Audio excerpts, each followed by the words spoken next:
বন্ধুরা, আজকে আমরা ন্যাশনাল অ্যান্থেম এবং ন্যাশনাল সং এই দুইটার বিষয়ে আমরা তোরা পড়বো আর কি।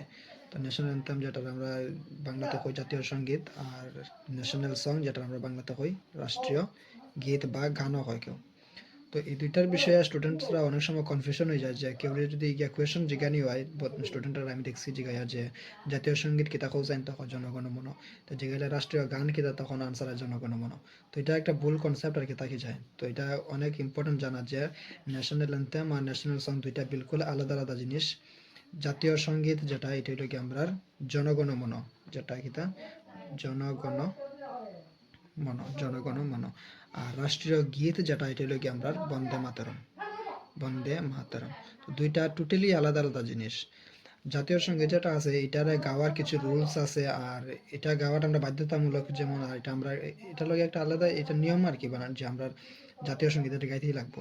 কিন্তু জাতীয় সং যেটা তো দেখো আমরা পড়ছি এখানে যে এই লেখক এই সরি জনগণমন আর জাতীয় সঙ্গীত আর বন্দে মাতরম হইল গিয়ে আমরা এই রাষ্ট্রীয় গীত।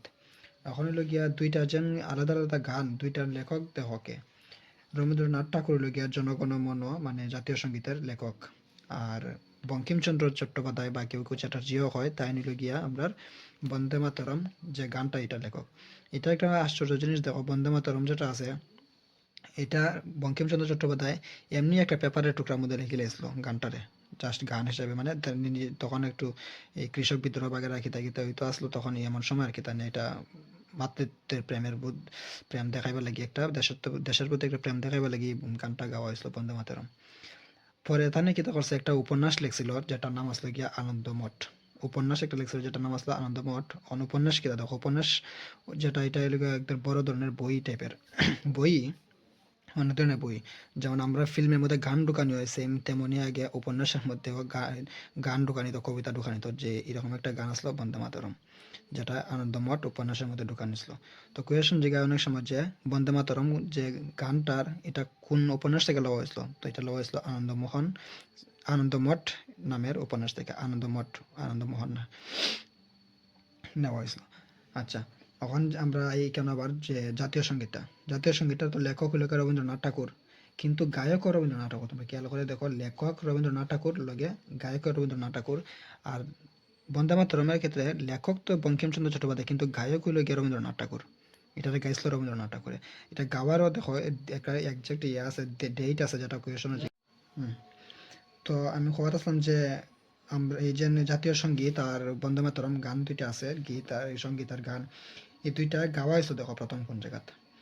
জাতীয় সঙ্গীত যেটা এটা প্রথম গাওয়া হয়েছিল 27 ডিসেম্বর 1911 সালে। পরীক্ষার জিগায় কিন্তু যে এই জনগণমন গান এই সঙ্গীতটা প্রথম কোন জায়গায় গাওয়া হয়েছিল।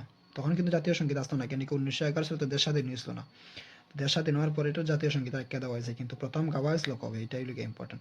যে প্রথম গাওয়া হয়েছিল 27 ডিসেম্বর 1911 সালে।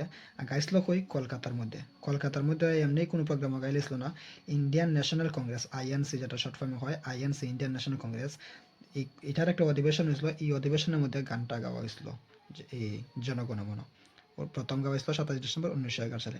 একইভাবে আমরা যদি দেখি রাষ্ট্রীয় গান যেটা বন্দে মাতরম, তো এটাও তো রাষ্ট্রীয় গান পরে দেওয়া হয়েছে, প্রথম তো এটা জাস্ট একটা গানই আসলো, যেটা একটা দেশাত্মবোধক গান আসলো।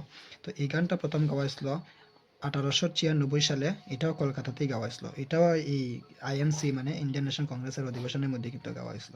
ঠিক আছে। আচ্ছা, আর আমি আগেও কইছি যে এটার কিন্তু কোনো ইয়ে নাই, ইয়ে যে কোনো এক রুলস না যে তোমার এটা গাইতেই লাগবো। কিন্তু আমরা ন্যাশনাল অ্যান্থেম যেটা এটার একটা রুলস আছে, যেটা আমরা দাঁড়ায় সেটা গাইতে লাগবো, এটা জাতীয় সঙ্গীত যেহেতু। আর যে জাতীয় সঙ্গীতটা আমরা আছে এটা দেখো গাওয়ার টাইম দেওয়া দেওয়া আছে 52 সেকেন্ডস।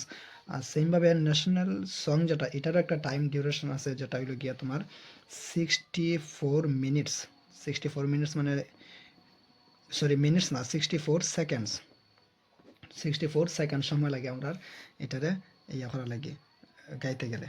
আচ্ছা, আর জাতীয় সঙ্গীত যেটা আছে এটা আমরা 20 সেকেন্ডও কোনো সময় প্লে করা হয়, এটা প্লে করা হয় মানে এটা মিউজিক দিয়ে আর কি, এটার মধ্যে আমরা আর কোনো ইয়ে নাই যে গাইয়া, এটা তো আমরা গাই যেটা 52 সেকেন্ডস, এটা আমরা গাই, কিন্তু কোনো কোনো সময় কি কোনো অনুষ্ঠানের মধ্যে আমরা পুরা গানটা গাইবার সম্ভাবনার সময়ের লাগে বা অনেক ইয়ে থাকে, তখন এটারে 20 সেকেন্ড সময় এটারে শুধু মিউজিকটারে প্লে করা হয়। তো এটা একটা ইম্পর্টেন্ট যে কোন সময় আমরা 20 সেকেন্ড সময় প্লে করি। তো এটা যখন আমরা সম্পূর্ণ গান গাওয়া যেত না, সময় অত সময় নেওয়া যেত না, তখন এটা কী করে 20 সেকেন্ড সময় এটারে জাস্ট ইয়েটারে প্লে করা হয়, এটার যে মিউজিকটা আছে এটারে প্লে করা হয়।